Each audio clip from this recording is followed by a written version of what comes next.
Hi Pivot viewers, I'm Eamonn Neff. Let's get to it. In January of 2019, last year, my dear friend Chris O'Donnell invited me on a 2-week excursion of Iceland in January. And since I had not spent real time with Chris since high school 5 years prior, I jumped at the opportunity. Now, here's the thing. Chris is a young Bear Grylls. Even in high school, he was interested in hiking, in climbing, and in nature photography. And he used his college years to bolster his talent with these skills. I, however, used my college years to discover the joys of an infinite supply of cafeteria junk food, which left me extremely underprepared for the trials of an Icelandic winter.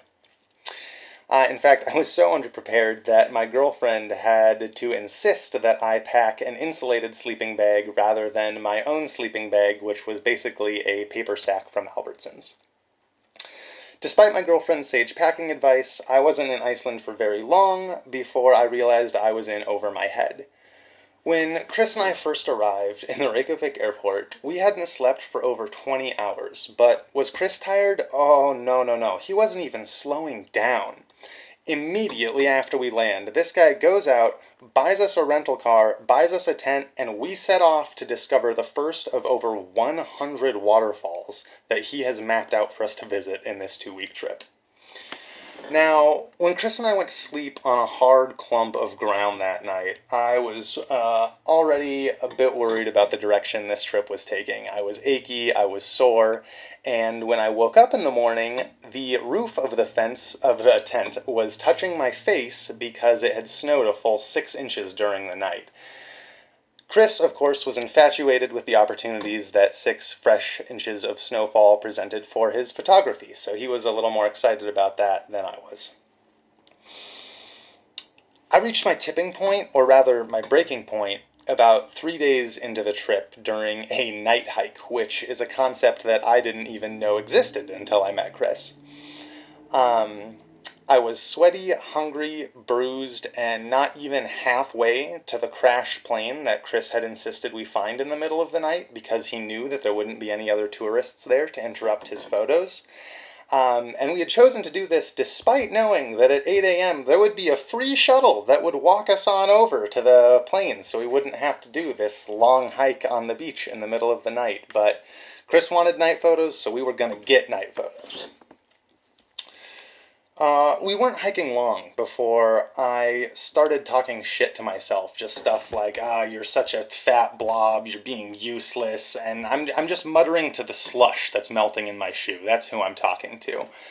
Because Chris is ahead of me. I can see him waiting for me farther up the trail. He's got his foot on a snow-covered rock, he's wearing a massive backpack filled with tripods and lenses, and he's got a giant camera clipped to his belt. He looks for all the world like Jebediah Springfield standing in the middle of the field in The Simpsons.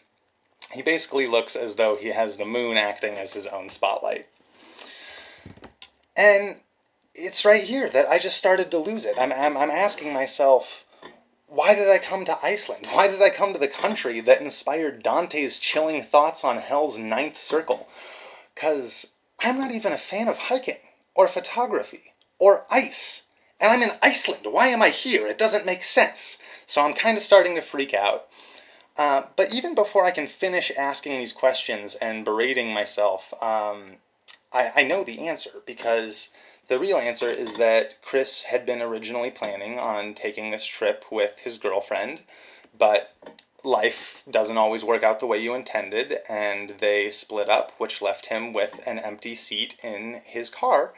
And I didn't, want him to be alone on this trip, so I agreed to fill that empty seat with my portly ass. All in all, every decision was on me.